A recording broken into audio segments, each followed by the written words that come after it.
इनकी बात मानेंगे तो हमारी निश्चित दुर्गति होगी, क्योंकि मन बुद्धि सदैव माया के आकर्षण से युक्त होकर ही सलाह देते हैं, और प्रभु अर्थात शास्त्र, संत, सदगुरुदेव ये माया मुक्त सलाह देते हैं। यदि इनकी बात आप स्वीकार कर ले तो मोक्ष का खुला हुआ द्वार है, और यदि मन बुद्धि की बात स्वीकार करते रहे तो नरक का खुला हुआ द्वार है। त्रिविधम नरकस्येदम द्वारम नाशनमात्मनः कामः क्रोधः तथा लोभः तस्मादेत्रयम् त्यजेत।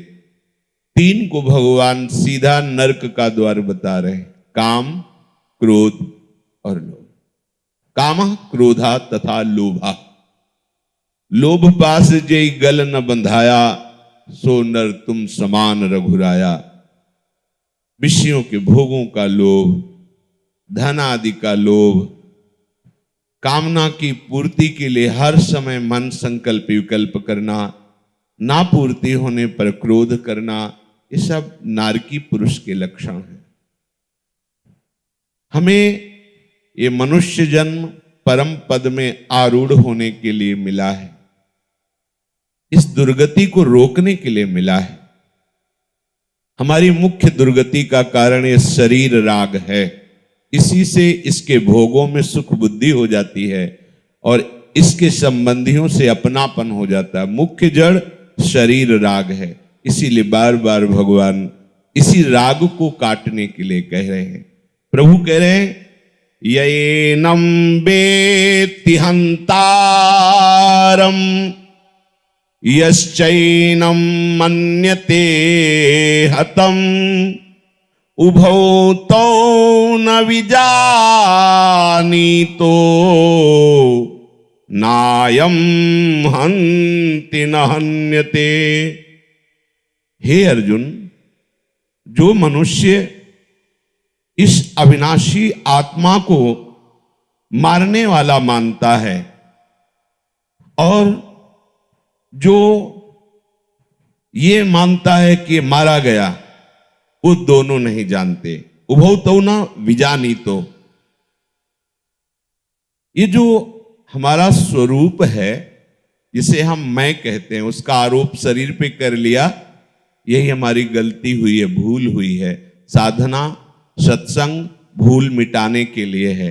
वस्तुतः हमारे स्वरूप में साधना से कोई फर्क नहीं पड़ता, क्योंकि सच्चिदानंदमय स्वरूप है ना, प्रभु का अंश है ना। वो किसी साधन से, किसी क्रिया से उसमें बढ़ोतरी या घटन क्रिया नहीं होती, वो एक रस स्वरूप है। जो हमारा स्वरूप है वो निष्क्रिय है,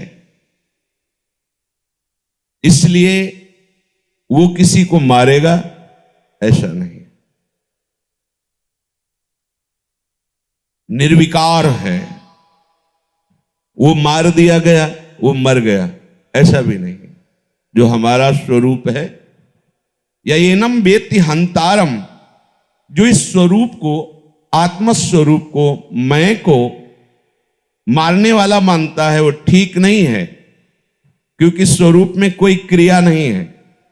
जो भी क्रिया है वो स्थूल सूक्ष्म कारण शरीर में है। तो फिर ये दुर्गति को क्यों प्राप्त होता है? क्योंकि इसने इन्हीं को मैं स्वीकार कर लिया है। बस ये स्वीकृति बदल जाए। देखो, जब अपने पुरुष स्वरूप में है तो हम अपने को पुरुष मान रहे, जब स्त्री स्वरूप में तो स्त्री मान रहे। अब हमारा गुरु कृपा से भाव बदला, वनिता पुरुष भाव मिट जाए, स्त्री पुरुष का भाव मिटा दिया गुरुदेव की कृपा से, और अपने स्वरूप में भाव किया कि मैं सहचरी हूं, तो मुझे सहचरी स्वरूप का पूरा भाव का सहयोग मिलने लगा। मैं सहचरी हूं, मैं सहचरी हूं, मैं तो प्रियाजू की किंकरी हूं, प्रियाजू की दासी हूं, बदलने लगा। इस मैं का ऐसा चमत्कार जहां स्वीकार कर लो वही गति हो जाएगी। जो अपनी आत्मा है, किशोरी आत्मानम किमि सुकुमारीम नु कले, मैं कब ऐसा देखूंगा कि मैं किशोरी जी के बगल में किशोरी किंकरी किशोरी दासी के रूप में मैं अपनी आत्मा को देखूंगा।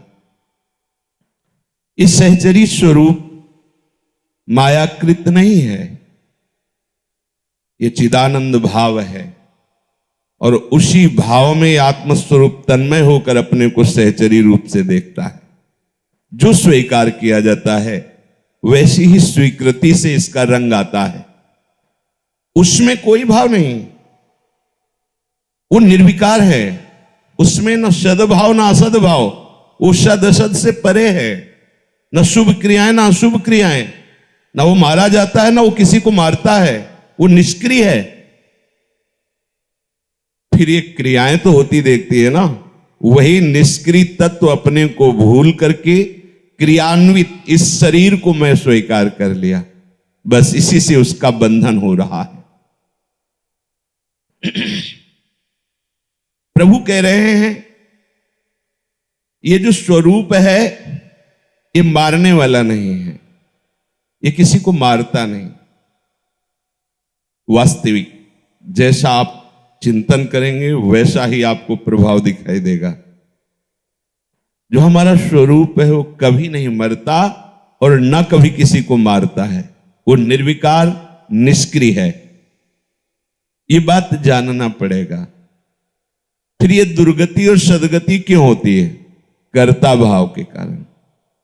यहां सदगति का तात्पर्य उच्च लोकों में जाना है, जो विशेष सदगति है वो क्रियाहीन है, अपने स्वरूप में स्थित है। जैसे अपने लोग सहचरी भाव, ये कोई प्राकृतिक क्रिया नहीं है, ये प्रेम का विलसन है, ये कोई कर्म नहीं है, शुभ अशुभ कर्म नहीं है। जैसे महारानी जी की सेवा आठों पहर की, ये कोई शुभ कर्म नहीं है, ये प्रेम की विलसन है।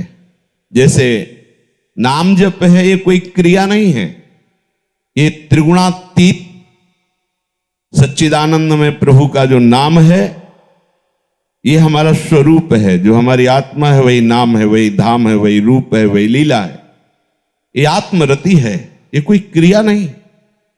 ये त्रिगुणातीत है नाम, त्रिगुणातीत है धाम, त्रिगुणातीत है रूप, त्रिगुणातीत है लीला। जब आप इस शरीर को, जिसको मैं मान लिया है, इसको प्रिया प्रीतम की सेवा में गुरु आज्ञा से लगा देंगे तो आपको ये लगाना नहीं पड़ेगा अटकल कि मैं शरीर हूं कि नहीं हूं, मैं आत्मा हूं, मैं क्या हूं, ये जानना नहीं पड़ेगा, ये स्वयं प्रकाशित हो जाएगा। और उपनिषदों में भी ऐसा ही वर्णन है कि ये जो आत्म तत्व है बहुत प्रवचन करने वाले की समझ में नहीं आता। नायम आत्मा प्रवचनेन लभ्या न मेधया, बहुत बड़ा बुद्धिमान हो तो भी उसकी समझ में नहीं आएगा। बहुना श्रुतेन, बहुत सुनने वाला है तो भी किसको समझ, बोले आत्मा जिसे वर्ण कर लेती है। तो हमारी आत्मा किशोरी महात्मानम स्वामिनी जी, और उन्होंने वर्ण कर लिया, मेरे अज्ञान जनित संबंध से युक्त शरीर सहित सब कुछ वर्ण कर लिया। अब हमें केवल इतनी बात समझनी है कि किसी भी दुख का लेस भी मेरे को छू नहीं सकता। आपने दुख को पकड़ा है तो दुख भोग रहे हो, आपने माने हुए दुख को सुख मान लिया है तो आप सुख का अनुभव करके दुखी हो रहे हो, क्योंकि ये सुख विश्राम वाला नहीं, ये और मिले और भोगूं और चाह पैदा करने वाला है। अगर आपने स्वीकृति श्री जी की कर ली है तो अपने आप आपको ये बोध हो जाएगा स्वरूप का, अपने आप शरीरों का राग छूटता चला जाएगा, चमत्कार प्रकट हो जाएगा। एक अपने रसिक महापुरुष श्रीमद चतुरासी जी को ही जीवन बना लिया। रसिक अनन्यमाल में उनका चरित्र आता है, नाम विस्मरण है। वो अपने गुरुदेव के ही भवन में रहते थे, आचार्य चरण के। कुछ सेवा कर दी, प्रसाद पाया, रात दिन केवल चतुरासी जी। अब उनकी ऐसी दशा हो गई थी, खुली आंख से लीला का दर्शन हो रहा है। तीसरी खंड की बिल्डिंग में ऊपर छत में थे, यमुना जी की तरफ देखा, चतुरासी जी हृदय में चलती रहती थी। ये बहुत बड़ा अपने लिए माया मुक्त होने के लिए वरदान है श्रीमद चतुरासी जी। पौने 2 घंटे जब इसको हम मानसिक चिंतन करते हैं ना, तो मन की गति नहीं हो सकती कि भाग जाए। पाठ करने में, प्रगट में तो चालबाजी कर जाता है कि 10-10 पद निकल गए, कौन पढ़ गया क्या पढ़ गया कुछ समझ में नहीं आया। पता चला कि 10 पद से 25वां पद चल रहा है। आज नीकी बनी सी रात, पीछे कौन कौन से पद पढ़ गए मन ने पकड़ा ही नहीं। लेकिन जब हम मानसिक इसका पाठ करते हैं, अगर ये थोड़ा भी इधर हुआ तो लड़खड़ा जाओगे। मानसिक चल रहा है पद, बड़ा आनंद। मानसिक चतुरासी जी का चमत्कार अद्भुत। ये चतुरासी जी वरदान है अपने लिए। बस ये है कि पाय रतन चीन्हो नहीं दीन्हो करते डारी, ये माया श्री कृष्ण की मोहे सब संसार। सारा संसार जिस माया से मोहित है, तो चतुरासी जी को एक पद रूप में केवल देख लिया। ये नहीं समझता कि निधि है। लग जाओ फिर आप देखोगे देह भाव ऐसे ऐसे चुटकी बजाते, जैसे नहीं कहते विस्मरण हो जाए, ऐसे हो जाएगा। आप लगो तो इसमें अचानक कोई न कोई पंक्ति अपना रूप धारण करती चतुरासी जी का। हम स्वयं की बात कहते हैं। गुरुदेव ने हमें जब बताया कि आपको श्रीमद चतुरासी जी का गायन करना है और श्री जी की सेवा की भावना में रहना है, तो आपको सही कहते हैं। वेदांत, योग वाशिष्ठ और इन ग्रंथों में जो गुरु कृपा से बुद्धि कुछ प्रवेश पाई थी, पूरी चतुरासी जी का गायन हो जाता, कहीं कुछ सुख का अनुभव नहीं होता। बस जब मन कहता कि इतनी देर अगर हम मनन करते शास्त्रों का तो आनंद मिलता, तो नहीं, गुरु जी ने कहा है। हम बीच बीच में महाराज जी से कहते हैं, महाराज जी कुछ पकड़ में नहीं आ रहा, आप आज्ञा किए हो तो हम गा रहे हैं। उस जो आज्ञा की हो उसमें हम छूट मन को नहीं दे रहे, बिल्कुल जैसे आप कहते हो वैसे। पर हमें कुछ बोले चुपचाप लगे रहो, लगे रहो। आप लगे रहेंगे तो आप देखेंगे फिर ये कोई पंक्ति स्वरूप धारण करेगी। जो चतुरासी जी की श्याम श्यामा प्रगट प्रगट अक्षर निकल, बस वहीं से प्रारंभ होता है सच्चा जीवन। जब चतुरासी जी की पंक्ति साक्षात्कार कराती है अपने स्वरूप, छुपे हुए स्वरूप का। अगर आप चतुरासी जी कंठस्थ कर लें और मानसिक शुरू करें कभी एकांत में, तो आप देखेंगे मन अगर थोड़ा भी गया तो पंक्ति गई, क्योंकि सीधे मन से हो रहा है। वो कोई वाणी से नहीं हो रहा कि हम गायन कर रहे हैं मन कहीं भाग गया। इसमें भागने की गुंजाइश नहीं रहती। बड़ा आनंद आता है। 2 घंटे, 2.25 घंटे, पौने 2 घंटे, जिस रफ्तार से मन ने पकड़ लिया, अब एक धुन चली जाए, अब 2 घंटे एकाग्रता। अपने तो जब गुरु कृपा से इसका किंचन मात्र स्वाद मिलने लगा, तो जोई जोई प्यारों से लेके पीछे आज वह देखिए तो प्यारी, और फिर शुरू कर दिया आज वह देखिए तो हो प्यारी रंग भरी, छाड़ी दे माननी मान मन धरी भो, नागरता की रास किशोरी, वृषभानुनंदनी मधुर कल। उल्टा क्यों? अब इधर तो रवां हो गया, अब इधर, अब जरा सा चूके तो अगला पद समझ में ही नहीं आएगा, क्योंकि क्रम से तो है नहीं, उल्टा चल रहे। फंसा देना इसको चतुरासी जी में। हमारे पास बहुत बड़ी सिद्धि है। अरे निरखै जुगल किशोर, निरखै जुगल किशोर, भोर अरु रैन न जाने, पिए रूप रस मत भयो कछु मनहि ना। हमें और कुछ क्या पकड़ना है? अब ये जब हम इस मार्ग में चलते हैं तो हमारे शरीर धर्म को लेकर के बड़ी सी कठिनाइयां आती हैं। उसके लिए आवश्यक है समझना, तुम कभी नहीं मरने वाले हो, तुम्हें कोई नहीं मार सकता, तुम किसी को नहीं मार सकते। हाँ, जो मरने वाला शरीर है वो मरेगा ही, तुम उसे बचा नहीं सकते। फिर क्यों अपने कर्तव्य में ढीले पड़ रहे हो कि हमारा शरीर अस्वस्थ है, हमें ऐसा, हमें क्यों? मायाकृत स्वीकृति को बदलना है, हमें प्रभु के महाप्रेम में जाना है। ये सब हो गया, बहुत काल से भोग रहा हूं इस मन की चाल में, बहुत काल से फंसा हुआ हूं। अब नहीं, अब तो प्रियालाल के समीप जाना है। वो हमारे घर वाले हैं, वो हमारे प्राण प्यारे संबंधी हैं, नित्य संबंधी हैं, सनातन संबंधी हैं। ये तो कुछ वर्षों के संबंध होते हैं जिनके लिए हम अपना जीवन नष्ट कर रहे हैं। प्रभु कहते हैं न जायते म्रियते वा कदाचिन नायम भूत्वा भविता वा न भूयः अजो नित्यः शाश्वतोऽयं पुराणो न हन्यते हन्यमाने शरीरे। ये जो हमारा स्वरूप है, जो मैं है,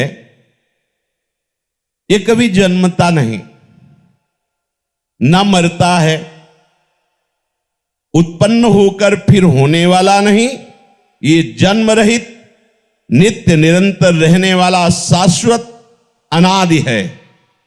इस शरीर के मारे जाने पर भी यह नहीं मारा जाता। यह हमारा स्वरूप। अब ये बात सुनने में तो अच्छी लगती है, लेकिन अभी चींटी काटे तो पूरा एकाग्रता उसमें हो जाएगी। थोड़ा भी भय का अवसर आवे तो सब ज्ञान अंतर ध्यान हो जाएगा, क्योंकि पूरा का पूरा मैं इस शरीर में लग गया। इस सब, अब आप सोचिए, आप जीवित हैं, मरे नहीं, पर आपके शरीर के किसी अंग को चेतना शून्य कर दिया गया तो काट दिया जाए तो नहीं समझ में आता। जब आपको ये बात समझ में आने लगेगी कि केवल चेतना का आरोप करने पर इसमें कष्ट हो रहा है, केवल चेतना का, जितना आप आरोप किए हुए हैं उतना ही। देखो, हम एक जीवित संत की दिनचर्या देखी, हमें वहां वाराणसी में पता चला कि आप जहां 80 घाट पे अपनी दिनचर्या करते हैं, यही एक संत रहते हैं। ऐसे दिव्य संत हैं कि 12 बजे रात्रि के निकलते हैं, तो घाट में ही रहते हैं। कभी हमने देखा नहीं, शायद 12 बजे मतलब 11, 12, 1 ऐसे 2-3 घंटे विश्राम में निकल जाते होंगे। उस समय वो आते होंगे। क्या था कि 80 घाट तो पूरा कच्चा था उस समय। 80 घाट और तुलसी घाट के बीच में एक दरार थी, और मतलब ज्यादा नहीं, ऐसी, और इधर भी पत्थर लगे हुए थे, शेष ऐसे कच्चा, और इधर तो पत्थर का घाट था ही तुलसीदास जी का, जहां वो लीला विहार हुआ, और ऊपर से वो ढका हुआ था। सामने एक पत्थर, बिल्कुल आप समझ नहीं सकते कि यहां कोई दरार, उस दरार में रहते थे वो महात्मा। हमने ठानी कि उनसे मिलना है, अब वहीं रहते थे, घाटों में ही रहते थे। आज सोना नहीं, आज देखना। ठीक वो 12, वो हमारे पास दुप दुप वाली घड़ी जो 10-20 रुपया की मिलती है ना, वो उसको रखते थे समय के लिए। तो ठीक 12 बजे कृष्ण शरीर, ऐसे जैसे पहले गांव में लंगोट पहनते थे, बस उतनी मार्किन, केवल लंगोट जैसी, कृष्ण गौर वर्ण एकदम, ऐसे सुनहले बाल, तेजस्वी स्वरूप। रात्रि में निकले, आचमन किया, गंगा जी को साष्टांग प्रणाम किया, बहुत देर ऐसे लेटे रहे। फिर गंगा, तब तक हमारी हिम्मत नहीं पड़ी कि उनको टोकें, पर जब वो वापस हो रहे तो लगा फिर चले जाएंगे, बात करें इनसे। तो आगे जाके हमने प्रणाम किया, तो घूम के ऐसे खड़े हो गए। महाराज जी, बस कुछ शब्द आप बता दीजिए, हमें आपसे बात करने की बहुत इच्छा है। ऐसा ऐसा बिल्कुल सरस, ऐसे अमृतमय वचन निकले जैसे कोई बहुत मादक वस्तु पिए हुए हो। वो महाराज जी, पहली बात तो हम ये जानना चाहते हैं कि आप रहते कहाँ हो। अभी आपको इधर से जाते हुए देखा, तो उन्होंने झकवाया, तो बड़ी लंबी, बस इतनी, आदमी घुटने के बल भर अंदर चला जाए, और बाहर से वो पत्थर ऐसे करके लगा लेते थे। महाराज जी, इतनी गर्मी, वहां वायु शुद्ध ना मिले अंदर, ऐसा आप कैसे रह लेते हैं? उनका अभ्यास, आप शरीर राग के कारण ऐसा सोचते हैं, अन्यथा नहीं। उनका दिन में तो कभी आपको देखा नहीं, बोले निकलते ही नहीं। इधर इधर पक्का था, बीच में कहीं कच्चा रज तो होगा ही, तो अपना अगर कभी लघु शंका आदि लगती होगी तो जैसा कुछ विधान हो उसी के अंदर। रात्रि में एक बार निकलता हूं, गंगा स्नान कर, अभी वस्त्र बदलूंगा, और एक जहां कोई भी भोजन पा सकता था, वो हमें नाम स्मरण नहीं है, पर वो धनी पुरुषों के द्वारा ऐसा चलाया जाता था, क्योंकि काशी विरक्तों का गढ़ है। कोई भी अवधूत, सन्यासी, परमहंस, ब्रह्मचारी, कोई भी वहां जा, कोई चिट्ठी विट्ठी का नहीं, कभी भी जाकर के यदि वो भूखा है, वैसा कहता है, वहां सैकड़ों संत पाते थे। जो ज्यादा हो, मान लो परोस दिया गया, नहीं पाए तो डिब्बा में ऐसे फेंक देते थे, और वो दूसरे दिन सुबह बदला जाता था, क्योंकि साफ करने वाले सुबह। तो उन संत भगवान ने कहा, मैं रात्रि में जाता हूँ, उन पत्तलों में जो भी लगा होता है वो निकाल लाता हूँ, और यहीं गंगा जी के तट पर पा करके आचमन करके फिर अंदर हो जाता हूँ, और निरंतर स्वरूप चिंतन में मगन है। लगा कि ये भी, हम तो समझ रहे थे हम बड़ी तपस्या कर रहे हैं, घाटों में पड़े रहते किसी से, ये जीवन, और ये कोई 1-2 दिन की दिनचर्या नहीं, 10 वर्ष से थी। और सोचो कैसा जीवन, केवल उस दराज में एक जीव की तरह पड़े रहना, कैसा मन मार लिया उन्होंने, कैसी स्वरूप। तो ये जब तक हम इसे मैं समझते हैं, महकुआ साबुन, ये वो, अरे काहे को फंस रहे हो, ये तुम नहीं हो। कई बार सुनाया है, अगर ये बात नहीं समझोगे आप तो इसी में फंसे रहोगे। ज्यादातर प्रश्न इसी के आते हैं, ज्यादातर आपको भजन ना करने देने वाला यही है, यही शरीर राग। गंगा के किनारे जब हम भ्रमण कर रहे थे तो तरी नाम का स्थान है, एक तरी, वहां सुरेशानंद अवधूत नाम के महात्मा रहते थे। उनके दर्शन के लिए गए तो बीच में एक संत मंडली हमें नैमी सारण की मिली थी, तो कुछ समय तक उनके, तो उस समय मंडली के हिसाब थे 10-12 सब ब्रह्मबोध संपन्न महापुरुष विरक्त, तो बड़ा सुख मिलता था उनके संग से। वहां गए, उन्होंने जे देखा, वो ऐसे दिगंबर रहते थे, कभी कोई माता बहन आवे तो ऐसे ही एक वस्त्र, ऐसे ही, मतलब आप देखना चाहो तो देख सकते हो दिगंबर हैं वो, ऐसे ही नाम मात्र का एक ऐसे डाल लिया, ऐसे पूरा शरीर का चमड़ा जो है ऐसे महाराज जी का हो गया था। गर्मी, सर्दी, बरसात, जीव जंतु, मच्छर, कोई राग नहीं शरीर से। अब उनकी हम भावना बता रहे, सब संत, अरे गुरु जी आए, गुरु जी आए, सब संतों से ऐसे मिल रहे हैं जैसे बहुत समय से हमारा उनका परिचय रहा हो। सबको बैठालना, और जो उनके निज जन थे उनको बोला, हाँ गुलगुला बनाओ, खीर बनाओ, पुआ बनाओ, ये ऐसे बहुत सी सामग्री बनवाई, स्वयं परोस रहे संतों को। ऐसा प्यार, बड़ा हृदय से। ऐसे भी संत होते दिगंबर, जैसे बंदर के पार्श्व भाग में ढट्ठे होते हैं ना, ऐसे उनके पुट्ठों में ढट्ठे बने हुए थे। ऐसे मान लो पत्थर में बैठे तो ऐसे, अब गर्म पत्थर तो चमड़े की हालत, कैसा निरपेक्ष स्वरूप। अब दिन में तो समय नहीं मिला, जब रात्रि में तो हमने पूछा वहां के लोगों से कि महाराज जी कहाँ होंगे, तो उनकी कुटिया है वहां। तो गए कुटिया, बस ऐसे एक छोटी सी कुटिया और तखत के ऊपर कुशासन, कुशासन के ऊपर कुछ नहीं, केवल कुश जो चुभता है। और गए तो उस समय संयोग से वो प्रसाद पा रहे थे, ऐसे मोटी मोटी 2 रोटी और थोड़ी ऐसी सब्जी, भरता टाइप, ऐसे हाथ में लेके ऐसे पा रहे थे। तो जाते ही, हाओ गुरुजी, एकदम मधुर मृदु स्वभाव, जैसा शास्त्रों में लिखा है कि ब्रह्मबोध संपन्न महापुरुष अमृत भाषी होता है, अर्थात वो कुछ भी बोलेगा, इतना आकर्षण, इतना आपको लगेगा कि मैं सुनता रहूं, इनके समीप ही बैठा रहूं, ऐसा लगेगा। वो भगवत तत्व प्रकाशित हो जाता है। हम कहा महाराज जी, हम लोगों को तो खीर पुआ और गुलगुला पवाए आपने, और आप तो कहा गुरुदेव हमारे भाग्य में, सब संतों को गुरुदेव बोलते थे, बोले गुरुदेव हमारे भाग्य में सब कहाँ लिखा है, हमारे भाग्य में तो बस यही। कैसा जीवन, दूसरे के लिए नए कम्बल मंगा रहे हैं, स्वेटर मंगा रहे हैं, आप केवल कुशासन, ऐसे ही कोई चद्दर भी नहीं बिछा, कोई चद्दर भी नहीं ओढ़ना, बस वो उतना चद्दर जिसे माताएं बहनें आई तो ऐसे डाल लिया। नहीं, दिगंबर, सर्दी है पर ऐसे दिगंबर। क्या हुआ, क्या क्यों नहीं बिगड़ रहा उनका कुछ? क्योंकि उन्होंने निश्चय कर लिया, गलत स्वीकृति को हटाकर स्वरूप स्थिति में आ गए, मैं शरीर नहीं हूं बस। तो हम जितना शरीर राग में फंसे, देखो हम कहते हैं रज लगाओ, ऐसे रहो, शरीर राग मिटाने के लिए ही तो रजरानी आपके रजोगुण का नाश कर देंगी, रजोगुण से जो आपको शरीर आसक्ति उसका नाश हो जाएगा। ये छोटी मोटी बात नहीं जो आप रज लगा। अहो भाग्य जो रज शिव शनकादि की याचत, सो रज शीस चढ़ाऊं, किशोरी तेरे चरणन की रज पाऊं। समझ में नहीं आ रहा। हमारे हृदय में जो शरीर राग है ये हमें भगवदानंद प्राप्त नहीं होने देता।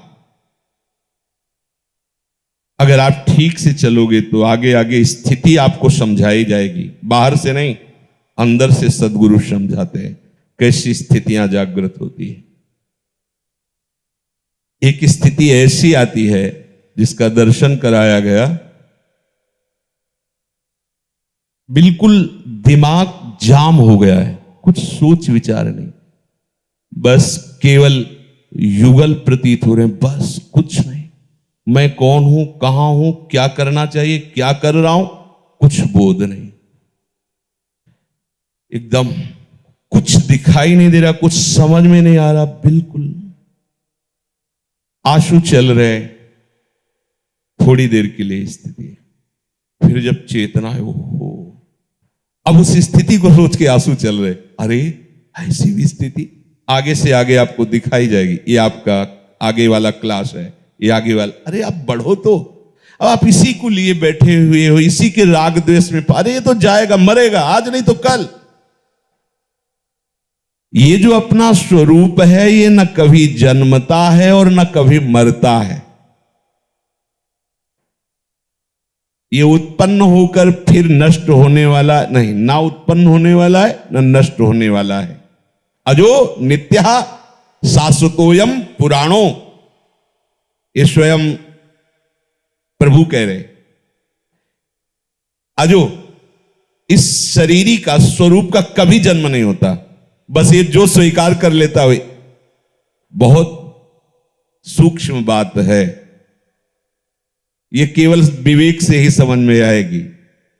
आप न शरीर है, न स्त्री है, न पुरुष है, आपको कोई सुख दुख छू ही नहीं सकता, फिर भी आप परेशान हैं। ये स्वीकृति बदलनी होगी। जितना उपदेश है, आप देखो समेटने का उपदेश है ना, वही माता पिता भाई बंधु परिवार रिश्ते नाते समेटो, ये मेरे नहीं। क्या करना है, स्वीकृति तो बदल लेना, ये मेरे नहीं। चलो बाहरी बंधन कटे, जैसे बैल होता है ना, एक नाथ उसके होती है, फिर उसमें एक रस्सी बांधी जाती है। ये बाहर की रस्सी समझ लो, अभी नाथ बकाया है, उसी के दम से हमें बांधे हुए। ये बाहरी रस्सी जो है पहले काटो, साफ संबंध काट दो। अब बचा ये शरीर रूपी रस्सी, नाथ है ये, इसमें जरा सा धक्का दोगे उधर ही मुड़ना पड़ेगा। अब इस शरीर का राग काटना बड़ा कठिन होता है। बोले हम सब कुछ छोड़कर बैरागी हो गए। कौन हम? बोले हम शरीर। कुछ नहीं बना, कुछ नहीं बना, चाहे जिस गुफा में चले जाओ, चाहे जिस एकांत में चले जाओ, प्रपंच तो साथ लिए हो। ये शरीर ही पूरा संसार, ये शरीर ही पूरा ब्रह्मांड है, इसी में सब है। अगर इसका राग नहीं छूटा तो कहीं भी बैठ जाओ, जीव कत्ते हो जाएगा। आपको लगेगा कैसे जीव कत्ते हो जाएगा? ये हम घटना बता रहे, कोई कथा नहीं। भ्रमण करने वाले संतों को सब पूरी प्रवीणता आ जाती है भ्रमण करने से। राग द्वेष कैसे निवृत्त किया जाता है सब पता। बड़े बड़े सिद्धों के दर्शन गंगा किनारे। एक महात्मा वेदांत पढ़ के कपड़े उतार के फेंक दिए। है ही ऐसा है, ऐसा ही है। जब सत्य वस्तु की जानने की जिज्ञासा होती है, जब पता चलता मैं शरीर नहीं हूं, तो ऐसी दशा आ जाती है। कुछ समय तक गंगा किनारे ऐसा भ्रमण हुआ, इसी का नशा, मैं शरीर नहीं हूं। पशुवत शरीर के साथ व्यवहार, कोई कमंडल नहीं, कोई वस्त्र नहीं, कुछ नहीं, ओढ़ना नहीं, मांगना नहीं, एकदम इसका जो प्रारब्ध होगा भोगेगा। शौच लगी है, दूर शौच हो लिए, रज से साफ कर लिए, गंगा नहा लिए, कोई कमंडल नहीं, कोई पात्र नहीं, एकदम दिगंबर, कोई वस्त्र नहीं, कोई। आता है नशा, आता है जब, फिर क्या? फिर संत जन गुरुजन कृपा करके फिर समझाते हैं उस वैराग्य का समन करने के लिए। आप वस्त्र क्यों नहीं धारण किए? मैं शरीर नहीं हूं। जब आप शरीर नहीं हो तो धारण करना ना धारण करना दोनों समान है। हाँ तो धारण करो ना। वो समझाते हैं गुरुजन, भगवान आकर गुरुजन के रूप में समझाते। तो उन्होंने वस्त्र उतार दिए और कोई उनको विक्षेप न पहुंचा, इसलिए एक नहर में इतने खड़े रहते थे और मंत्र जपते थे, प्रणव, जो भगवत स्वरूप है, ब्रह्म स्वरूप है, उसी प्रणव का जप करते। माया ठगिनी, कहीं भी छुप जाओ, लोगों का आना शुरू हुआ। वहीं नहर की ऊपर जो पगडंडी होती, उसी से साष्टांग दंडवत घंटों बैठे रहना। एक बार महाराज हमारी तरफ फेर दे, फिर कुछ समय बाद भोजन आना शुरू हुआ।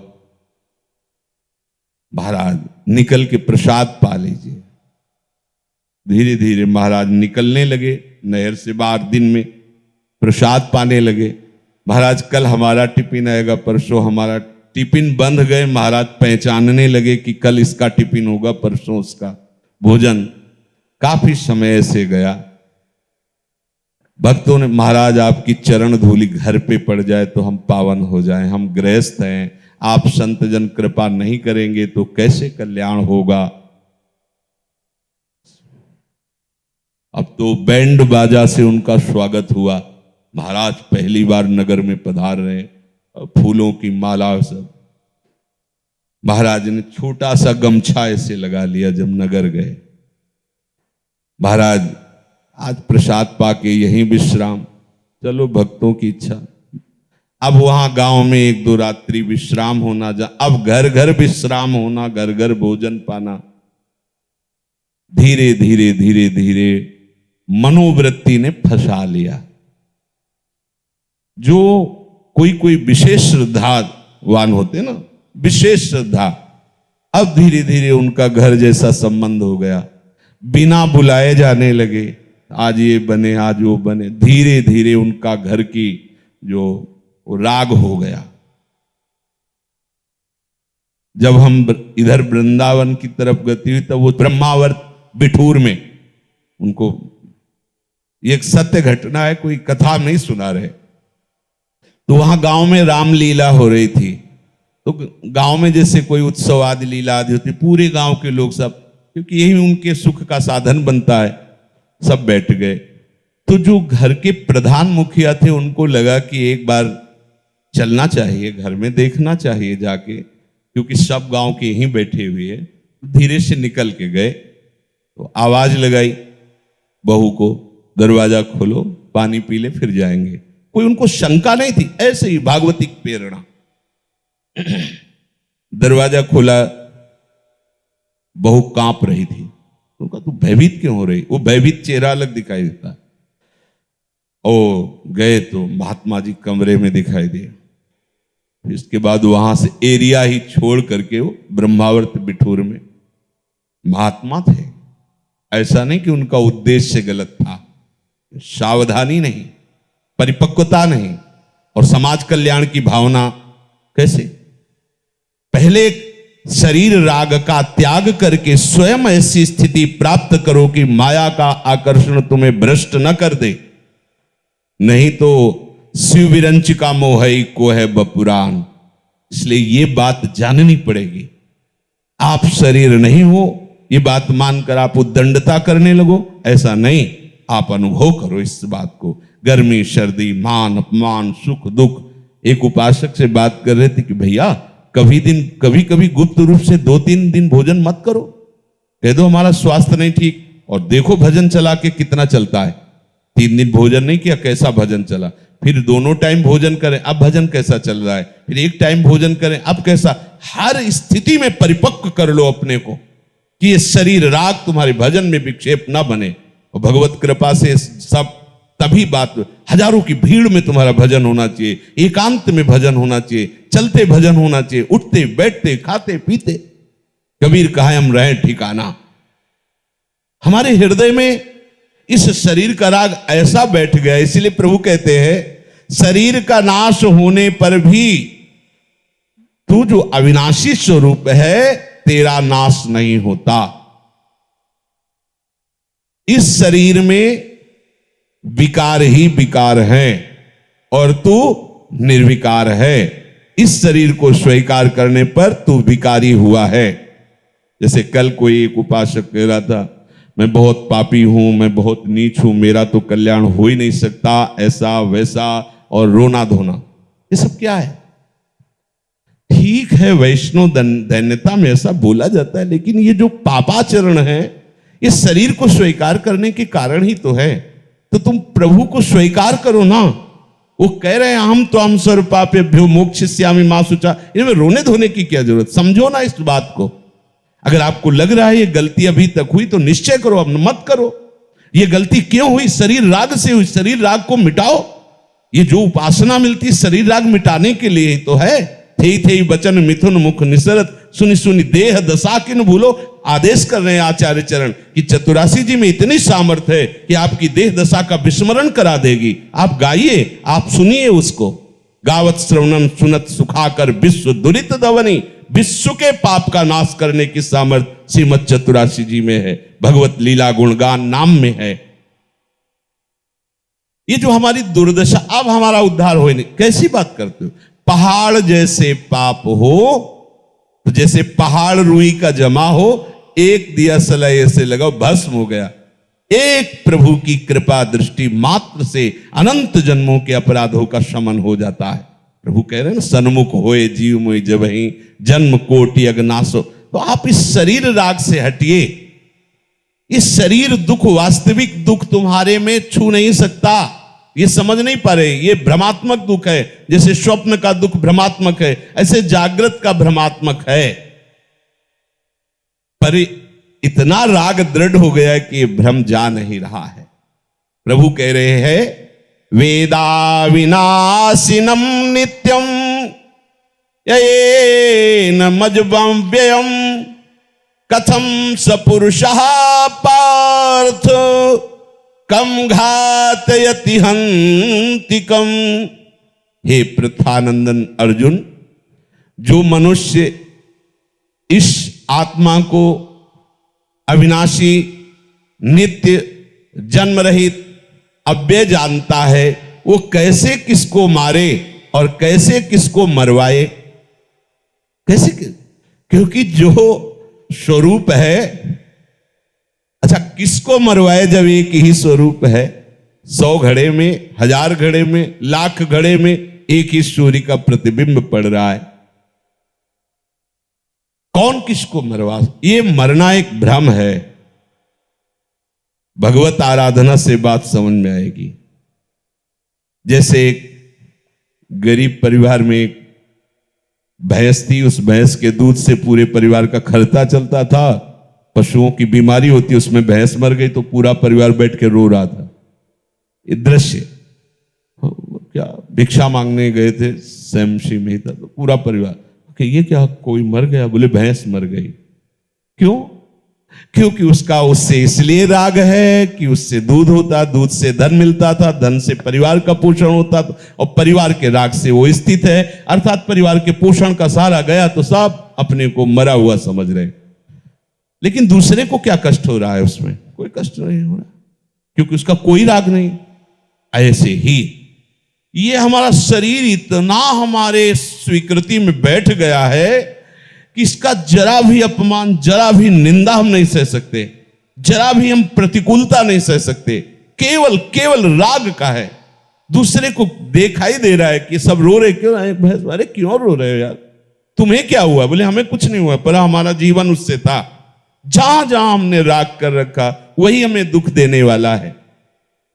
भगवान कह रहे हैं, ये तुम्हारा शरीर वस्त्र की भांति है तुम्हारे।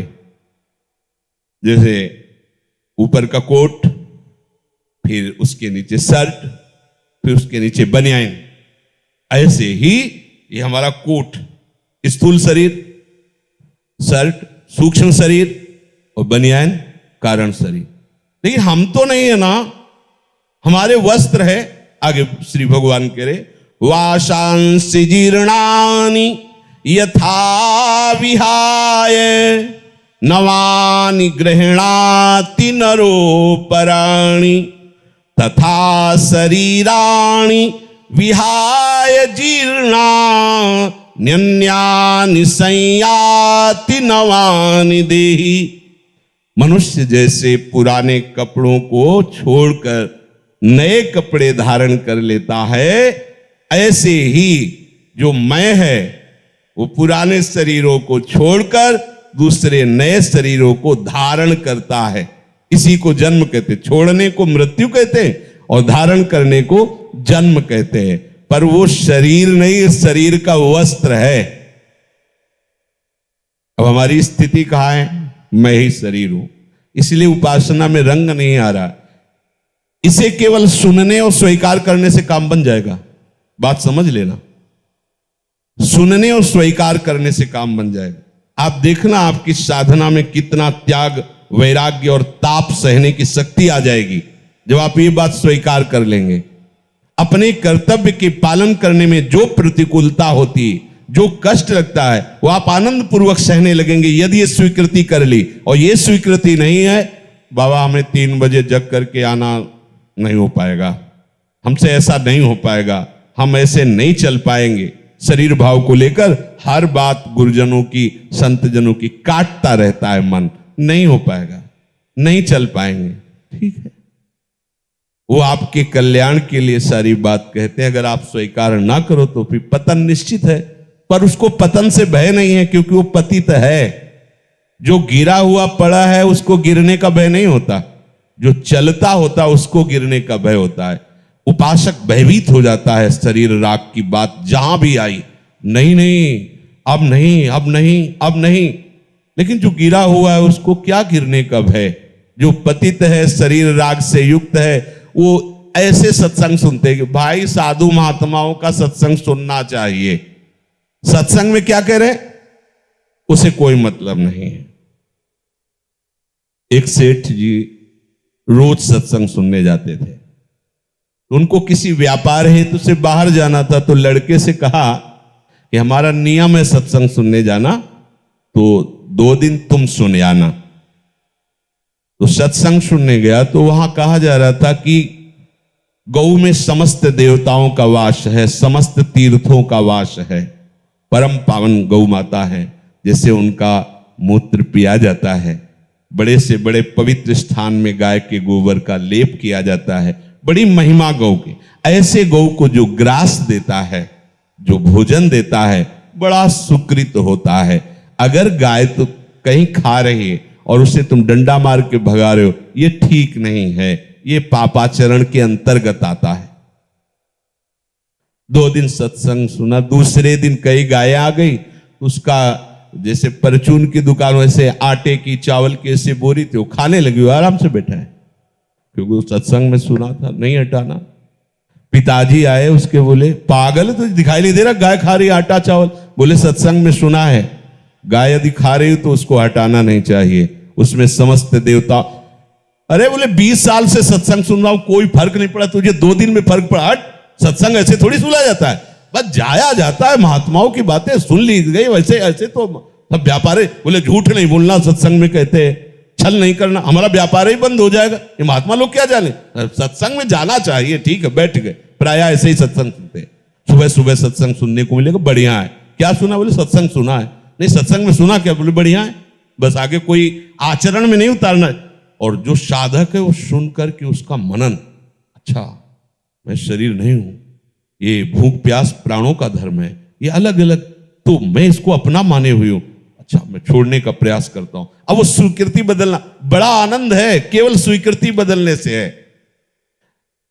जब आसन लगा के बैठे ना, थोड़ी देर में यहां दर्द शुरू हो जाता है, जैसे कठोर आसन, सिद्धासन, पद्मासन आदि, प्रारंभ की बात करें, जहां दर्द शुरू हुआ, नहीं नहीं मैं शरीर नहीं हूं, वो और दर्द बढ़ रहा है, नहीं नहीं मैं शरीर नहीं हूं।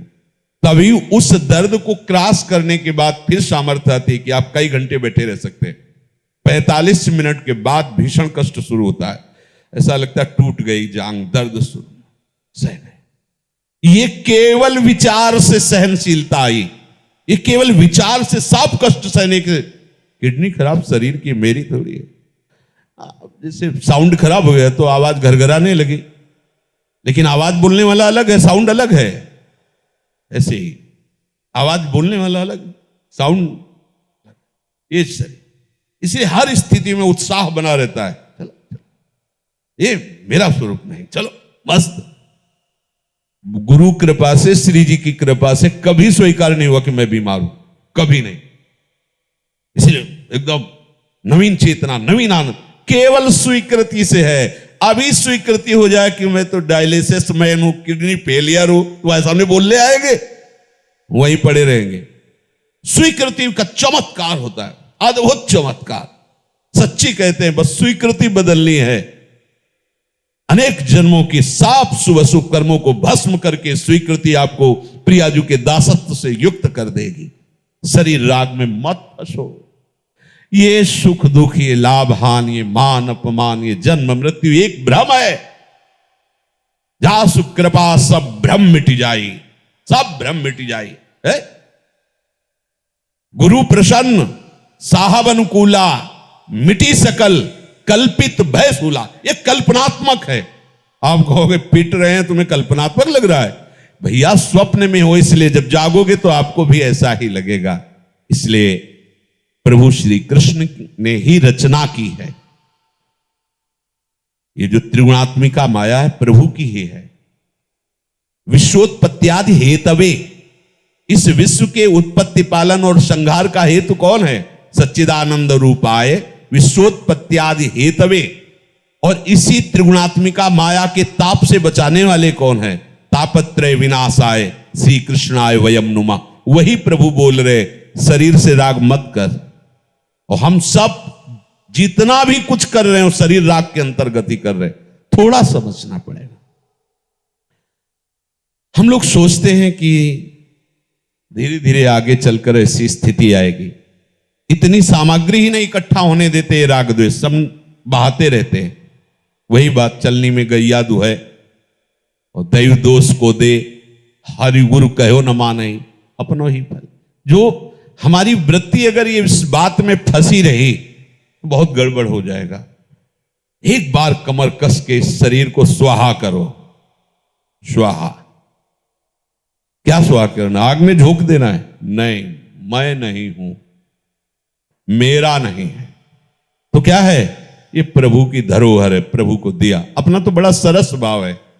तनुवांग मनोभीर, ये शरीर, ये मन, ये वाणी, अब जैसा भी है प्रभु के लिए समर्पित करते हैं। समर्पित करने पर अब तुम्हारा अधिकार नहीं है कि मुझे ये भोगने की इच्छा है, मुझे सूंघने की इच्छा है। नहीं, अब तुम्हारा नहीं रह गया। चाहे इस पद्धति से मिटा दो, चाहे ज्ञान पद्धति से मिटा दो, शरीर राग मिटाने पर ही भगवत अनुराग प्रकट होता है। शेष चर्चा आगे। श्री राधा वल्लभ लाल की।